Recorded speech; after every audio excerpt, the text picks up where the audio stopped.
আর এই স্বৈরাচার আল্লাহকে ভয় করেনি। যদি এই স্বৈরাচার আল্লাহকে ভয় করত, ইসলামের বিজ্ঞ আলেম ছিলেন আল্লামা দেলোয়ার হোসেন সাঈদীকে কিভাবে জেলখানায় রেখে মারতো না, ঠিক কিনা? প্রিয় উপস্থিতি, এই স্বৈরাচার শুধু এখানেই শেষ করে নাই। আবু সাঈদ ভাইয়ের মতো একজন নিষ্প্রাণ নিষ্পাপ ব্যক্তিকে পাখির মতো গুলি করে দিল। মাঝিও কিন্তু কম পাকা না, চিনেই ফেলল যে এর পার এমনি এমনি করা যাবে না, এমনি এমনি করা যাবে না। সারা রাত্রে নৌকা চালাইছে ঠিক, কিন্তু জাগার মাল জাগায় আছে, ঠিক কিনা? জাগার মাল বললাম তোমার বন্ধু কেমনে হব? রব্বুল আমিন বললেন ইন্নামা ওয়ালিয়ুকুমুল্লাহু ওয়া রাসূলুহু ওয়াল্লাযীনা আমানু الذين يقيمون الصلاة ويؤتون الزكاة وهم راكعون سبحان الله। এক নম্বর বন্ধু হলো আল্লাহ।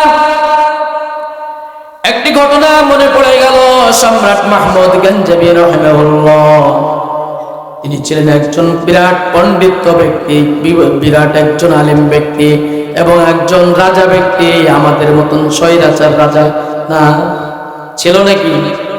আমাদের মতন স্বৈরাচার রাজা ছিল?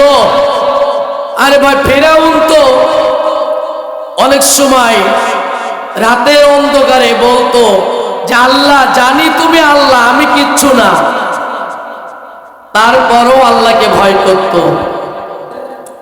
তেমনি ভাবে সম্রাট মাহমুদ গঞ্জবি রাহিমাহুল্লাহ,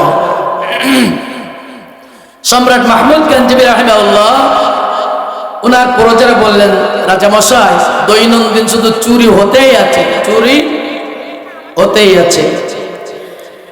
ও সম্রাট মাহমুদ, চুরি যাতে না হয় সে ব্যবস্থা আপনি করেন। সম্রাট মাহমুদ গঞ্জবি রাহিমাহুল্লাহ চুরি যাতে না হয় সে ব্যবস্থা করার জন্য আরো প্রজাদেরকে বাড়িয়ে দিয়ে দিলেন। দেখা গেল একদিন, 2 দিন, 3 দিন এইভাবে চুরি হতেই আছে।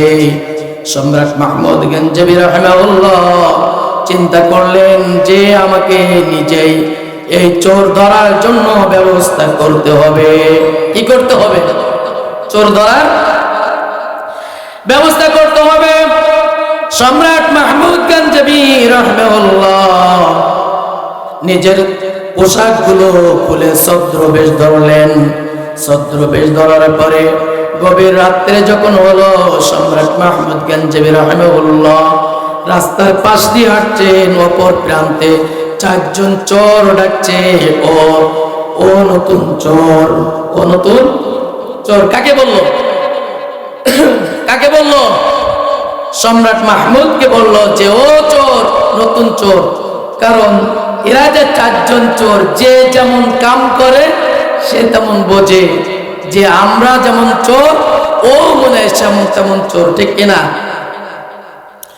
সম্রাট মাহমুদ গঞ্জবি রাহিমাহুল্লাহ কোনো কথা বললেন না। আস্তে আস্তে তার 4 জনের কাছে গেলেন, গিয়ে বললেন কি ব্যাপার? তারা বললেন তুমি তো মনে হয় এলাকার নতুন চোর, আর আমরা হলো অরিজিনাল ইন্টারন্যাশনাল 4 জন চোর। কয়জন? কয়জন চোর? গরম পানি 4 জন। কয়জন? আমার দিকে খেয়াল করেন। এবার সম্রাট মাহমুদ গঞ্জবি রাহিমাহুল্লাহ ওই 4 জন চোর কাছে গেলেন। যাওয়ার পরে তাদের পরিচয় নিয়ে নিলেন, নিজের পরিচয়কে লুকায় রাখলেন। রাখার পরে সম্রাট মাহমুদ গঞ্জবি রাহিমাহুল্লাহ বললেন, বেটা তোমরা তো চুরি করতে যাবা, তোমাদের যোগ্যতা আছে নাকি? বলে আহা, যোগ্যতা তো আছে। যোগ্যতা নাই মানে? যোগ্যতা তো আছে। কি যোগ্যতা? প্রথম জন চোরকে বললেন, আমার যোগ্যতা হলো যখন চুরি করতে যাই, বাড়িতে আঙ্গিনায় যখন যাই, বাড়িতে যাওয়ার পরে কুকুর যখন ঘেউ ঘেউ করে, কুকুর ঘেউ ঘেউ করার পরে ওই কুকুর কিছু না, কেউ ওই কুকুরের কথা কেউ না বুঝলে আমি কিন্তু বুঝে ফেলি।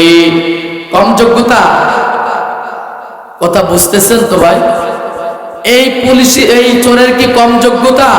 কুকুরের কথা সে বোঝে। এবার সম্রাট মাহমুদ গঞ্জাবি রাহিমাহুল্লাহ দ্বিতীয় চোরকে বলেন, ও চোর, তোমার কি যোগ্যতা আছে?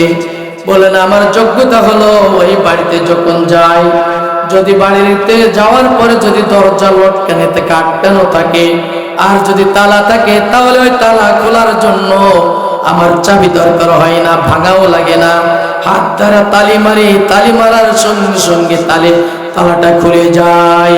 তালা কি হয়? খুলে যায়। বলতে তোমার তো যোগ্যতা কম না, তো তোমার তো যোগ্যতা আছে না? এবার তৃতীয় নম্বর চোরকে বললেন, ও চোর, তোমার কি যোগ্যতা আছে? বললেন, আমার যোগ্যতা হলো যখন ওই বাড়ির আঙ্গিনায় যাই, যাওয়ার পরে মাল চামানা কোন ঘরে বেশি আছে, এই মাল চামানা বেশি থাকা ঘরটাকে তালাশ করি, আর তালাশ করার জন্য অন্য কোনো পন্থা অবলম্বন করা লাগে না। আমি নাক দ্বারা শুকার সাথে সাথে টের পাই কোন ঘরে মাল সামানা বেশি আছে। কয়জন হলো ভাই? কয়জন? তিনজনের যোগ্যতা কম না বেশি? এবার আচ্ছা, চতুর্থ নম্বর চোরকে বললেন, ও চোর, তোমার কি যোগ্যতা আছে? বললেন, আমার যোগ্যতাও কিন্তু কম নয়, আমি হলাম রাত কানা। কি কানা? রাত কানা লোক আছে না নাই? আছে। রাত কানা হলেও রাত্রে যে আমার সঙ্গে থাকে, তাকে নাকের পাইলেও, রাত্রে তাকে নাকের পাইলেও দিনের বেলায় ঠিকই তাকে টের পায়। তাহলে চতুর্থ নম্বর, তার যোগ্যতা কম নেই। এবার চোর সর্দারে বলল, ও নতুন চোর, তুমি তো আমাদের কথাগুলো শুনলে, যোগ্যতাও তো শুনলে, আবার চুরিও তো আমাদের সাথে করতে যাবা, ভাগও তো নেবা, তোমার যোগ্যতা তো থাকা দরকার আছে না নাই? কথা বলে না, আছে না নাই? তাহলে তোমার যোগ্যতা কি আছে? সম্রাট মাহমুদ বেকায়দা পড়ে গেলেন। বেকায়দা পড়ে গেলেন। বললেন যে আমার যোগ্যতা কিন্তু কম নাই। কি নাই? আমার যোগ্যতাও কিন্তু কম নাই। কি আছে? সম্রাট মাহমুদ গঞ্জাবি রাহিমাহুল্লাহ বললেন, আমার যোগ্যতা হলো যখন চুরি করার পরে, যখন ধরা খাওয়ার পরে, যখন বিচার হওয়ার পরে, যখন মামলা হয়ে যায়, রায় হয়ে যায়, আমি এক পাশে দাঁড়াই, দাঁড়ানোর পাশে পরে আমি দাড়িতে হাত দেওয়াও সারা মামলা ঢিসমিস হয়ে যায়। কি হয়? মামলা ডিসমিস হয়ে যায়। আমার কম যোগ্যতা না, 5 জন। সম্রাট মাহমুদ বললেন, ঠিক আছে, তাহলে আজকের কার বাড়িতে যাবা চুরি করতে? বললেন, আজকের যাব অন্য কারোর বাড়ি না, রাত তো যেহেতু হয়ে গেছে, সরাসরি সম্রাট মাহমুদের বাড়িতে যাব। কার বাড়িতে? কথা বলেন, কার বাড়িতে? কার সাথে তাফসীর করছে? সম্রাট মাহমুদের সাথে তাফসীর করছে যে সরাসরি সম্রাট মাহমুদের বাড়িতে যাব। সম্রাট মাহমুদ গঞ্জাবি রাহিমাহুল্লাহ বললেন, ঠিক আছে, চলো ওই সম্রাট মাহমুদের বাড়িতে যাই। 5 জন ব্যক্তি যখন চলে গেলেন চুরি করতে যখন চলে গেলেন সম্রাটের বাড়িতে যাওয়ার পরে সম্রাটের একটা কুকুর ঘেউ ঘেউ শুরু করলো। করার পরে চোরের সর্দার বলল, ও দেখতো দেখি কুকুর কি বলতে চায়। সে বলল, ও সর্দার, এই কুকুর তো অন্য কিছু বলে না, কুকুর বলে সম্রাট মাহমুদ তার মেহমান নিয়ে বাড়ির আঙ্গিনায় ঢুকছে। কুকুর ঠিক বললো? হাসা বললো না মিশা বললো? কথা বলেন, হাসা না মিশা? সত্যই বললো তো। এবার চোরের সর্দার বলল, ওই কুকুর মিশা বলেছে, নইলে তুই মিশা বলেছিস। সেখানে সম্রাট মাহমুদ রহমত তো কেউ নাই। এরপরে দ্বিতীয় জন ব্যক্তিকে বলল, তালাটা খোলার ব্যবস্থা কর। তালাটা খোলার ব্যবস্থা করলেন। তালা খোলা শেষ হয়ে যাওয়ার পরে এবার বললেন, দেখ কোন ঘরে মাল সামানা বেশি আছে। মাল সামানা বেশি বেশি ঘরের ভিতরে 4-5 ঘরের ভিতরে ঢুকলেন। ঢুকে 5 ব্যক্তি 5 বস্তা মাল নিলেন। কয় বস্তা শুনতেছেন তো? কয় বস্তা? 5 বস্তা যখন মাল নিলেন, 5 বস্তা মাল নেওয়ার পরে সম্রাট মাহমুদ সহ চোর সহ বলল, আহারে, যেহেতু অনেক রাত হয়ে গেছে, ক্লান্ত তো হয়ে গেছে, একটু বিশ্রাম নেই, ফজরের আজানের আগেই চলে যাও। চোরের সর্দার এই কথা শোনার পর একজন বলল, আপনি কেমনে ভাবে যাবেন? যদি ঘুম এসেই যায় আর ধরায় যদি পড়ি তাহলে তো বিপদের শেষ নাই। ধরা পড়লে তো সমস্যা নাই, নতুন তো একজন আমদানি হয়েছে, তার যোগ্যতার বলে বলিয়ান হয়ে অন্তত মামলা খালাস হয়ে যাবে। কার? সম্রাট মাহমুদ। আমাদের তো বিচার হবে না। কথা বুঝতেছেন তো? এই কথা বলার পরে 5 ব্যক্তি সবাই বিশ্রাম নিলেন, কিন্তু সম্রাট মাহমুদ গঞ্জবি রাহিমাহুল্লাহ বিশ্রাম নিলেন না। বিশ্রাম না নিয়ে 4 যখন ঘুমিয়ে পড়লেন, সম্রাট মাহমুদ গঞ্জবি রাহমাতুল্লাহ আলাইহি ঘর থেকে বাইর হয়ে দরজা লক করে দিয়ে দিলেন। মসজিদ আজান দিল, আসসালাতু খায়রুম মিনান নাওম। আজান দিয়ে দিল, ঘুম থেকে নামাজ উত্তম। কিন্তু আমরা ঘুম থেকে নামাজ উত্তম না রেখে আমরা নামাজ থেকে ঘুমকে উত্তম বলে, ঠিক কিনা?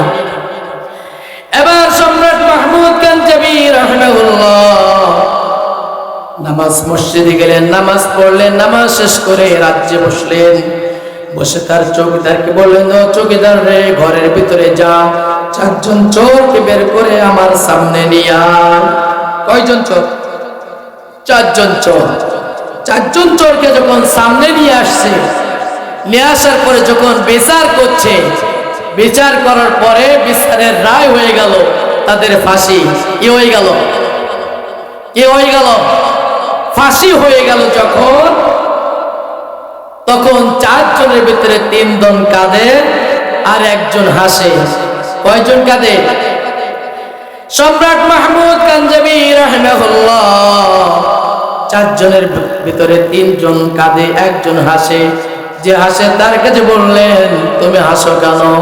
বুঝলাম না কি জন্য তুমি হাসো। কারণ যে জন্য রায় দেওয়া হয়েছে, এই রায়টা হলো চুরি করেছো, তাই চুরি করার কারণে তোমাকে ফাঁসি দেওয়া হয়েছে। অর্থাৎ ভালো কিছু কাজ তো তুমি করনি, তার জন্য তুমি হাসতেছো। কারণ চুরি করলে ফাঁসি হলে কি কাঁদবেন হাসবে? হ্যাঁ, কাঁদবে তো। কারণ চুরি করলে তার ঠিকানা কোথায়? হ্যাঁ, তবে ডিজিটাল চোর ছিল আমাদের জামানায়, অর্থাৎ স্বৈরাচারের সময়। এমন চোর রড সিমেন্ট সব খেয়েছে, রডের বদলে বাঁশ দিয়েছে। কথা বলে ঠিক কিনা? শুধু কি তাই, কত কিছু করলো। যখন পালিয়ে গেল, পালিয়ে যাওয়ার পরে পালিয়ে যখন গেল, দেখা গেল একের পর এক এত চোর ধরা পড়লো। যে চোর মনে হলো বাংলাদেশে এরা মনে হয়েছিল আল্লাহর ওলি, ঠিক কিনা? হ্যাঁ, এমন কাজ করেছে, এমন কাম করেছে। আমি বনি ইসরাইলের একটা ঘটনা পড়ছিলাম, কথায় কথা বলে বনি ইসরাইলের ঘটনা পড়ছিলাম। মুসা আলাইহিস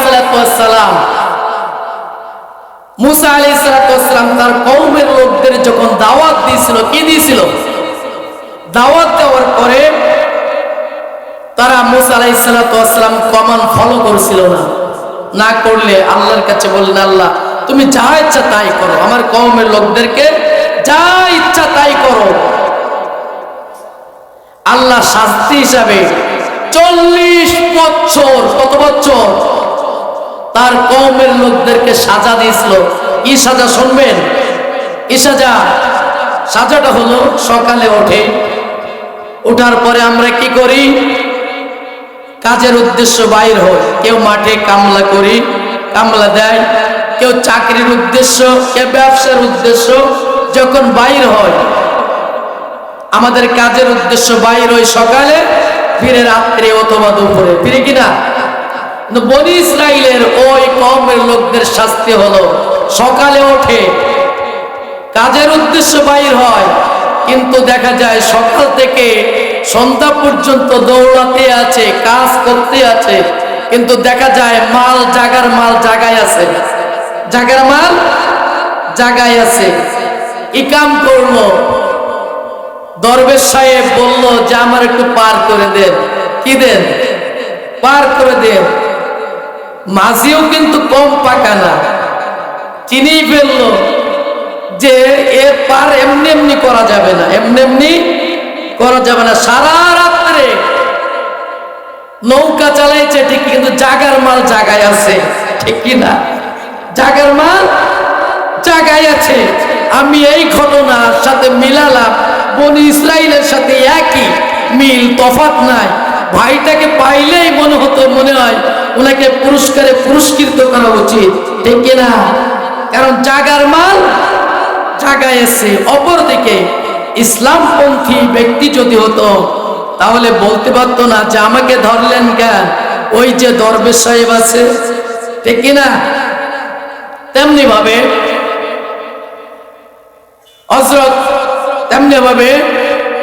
এই চোর চুরি করার পরে যখন ফাঁসির কাস্টে দেওয়া হলো, 3 জন কাঁধে, একজন আসে।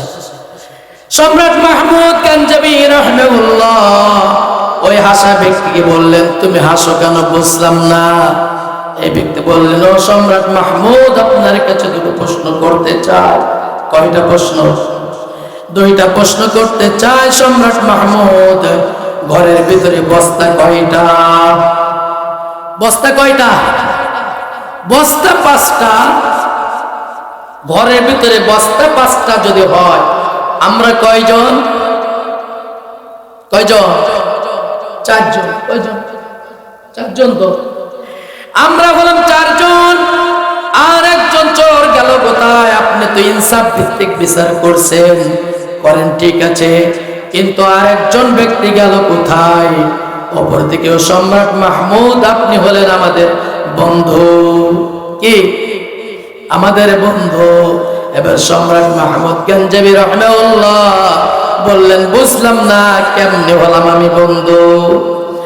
এবার সম্রাট মাহমুদকে বললেন, ও সম্রাট মাহমুদ, গত রাত্রের কথা মনে আপনি এমনি ভুলে গেছেন? গত রাত্রে আমি বলেছিলাম যে আমি হলাম রাতকানা, রাত্রে আমি না দেখলেও দিনের বেলায় কিন্তু আমি টের পাই। ও সম্রাট মাহমুদ, গত রাত্রে আমরা যেমন চোর ছিলাম, আপনিও কিন্তু চোর ছিলেন। অতএব শাস্তি যদি পেতে হয়, তাহলে 5 জনকে পেতে হবে। ফাঁসির কাস্টে যদি দাঁড়াতে হয়, 5 জনকেই ফাঁসির কাস্টে দাঁড়াতে হবে। কয়জন? 5 জন। যুক্তি তর্ক ঠিক আছে না? না, হ্যাঁ?